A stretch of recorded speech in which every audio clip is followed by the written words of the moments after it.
Every developer has experienced the bottleneck. You initiate a massive data fetch and the application stutters, choking on a workload it cannot physically process. In modern iOS development, mitigating that backlog relies on two distinct concepts: concurrency and parallelism. If you scan industry forums or even Apple's own documentation threads, you will frequently see these terms used as synonyms. They are not. One concept dictates the structural model of your code. It governs how tasks are scheduled, prioritized, and organized over time. The other dictates physical execution. It defines exactly how those scheduled tasks interface with the silicon on the device. If we treat these concepts as identical, we risk writing code that manages tasks without ever actually accelerating them, leaving the hardware underutilized while the user experience suffers.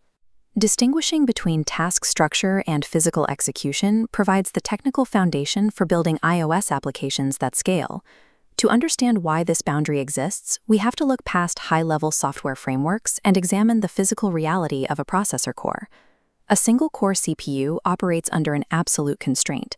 It can only physically compute one single operation at any exact millisecond. When a time-consuming operation, like parsing a heavy JSON payload over a network, enters that single conduit, it monopolizes the hardware. To the end user, this physical hardware bottleneck manifests as a completely frozen, unresponsive user interface.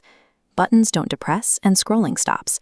To mitigate this, operating systems employ a scheduling model. This is a software-level intervention designed to manage the flow of instructions into the CPU. The immediate goal of this scheduling is not to increase the raw compute speed of the device. The processor is already running as fast as it can. The goal is solely to preserve the user experience. The necessity to prevent a frozen interface on hardware with limited physical bandwidth is the evolutionary origin point for all modern concurrency protocols. Concurrency mathematically dictates that multiple tasks overlap in their overall time duration, but they do not execute at the exact same physical instant. This timeline charts the execution model of a single-core CPU, measuring processing load millisecond by millisecond.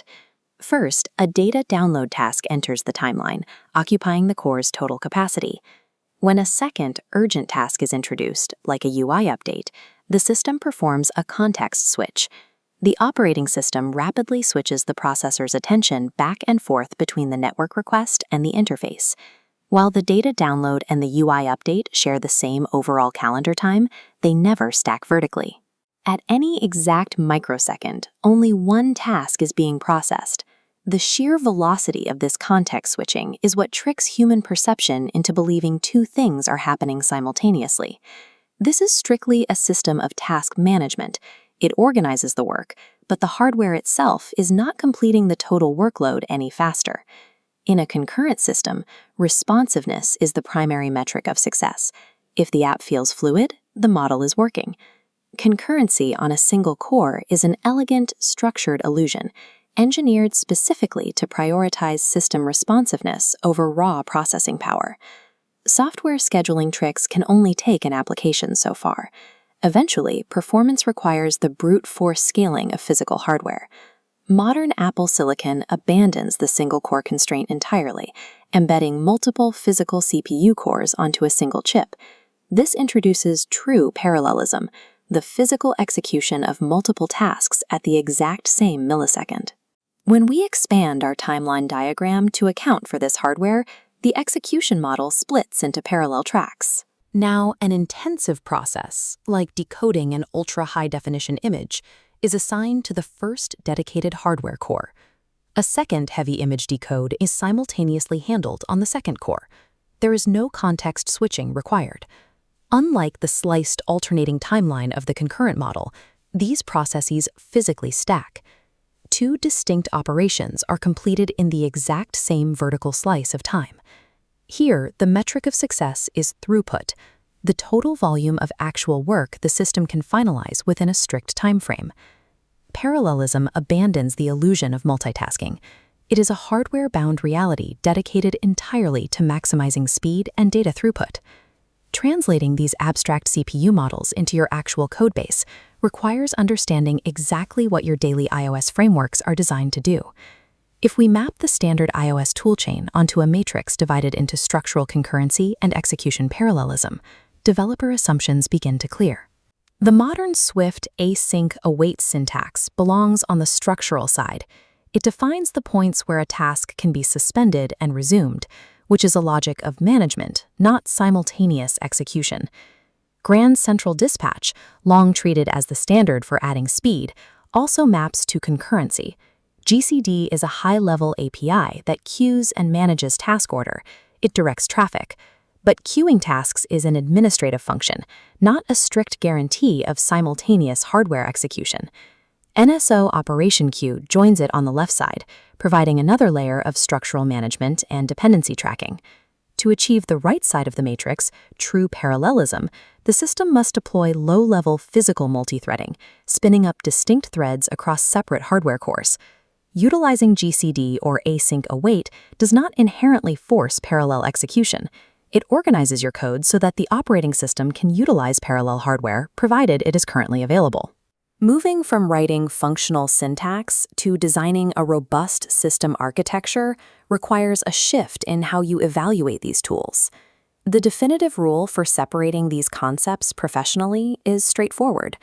Concurrency is about dealing with many tasks. Parallelism is about doing many tasks.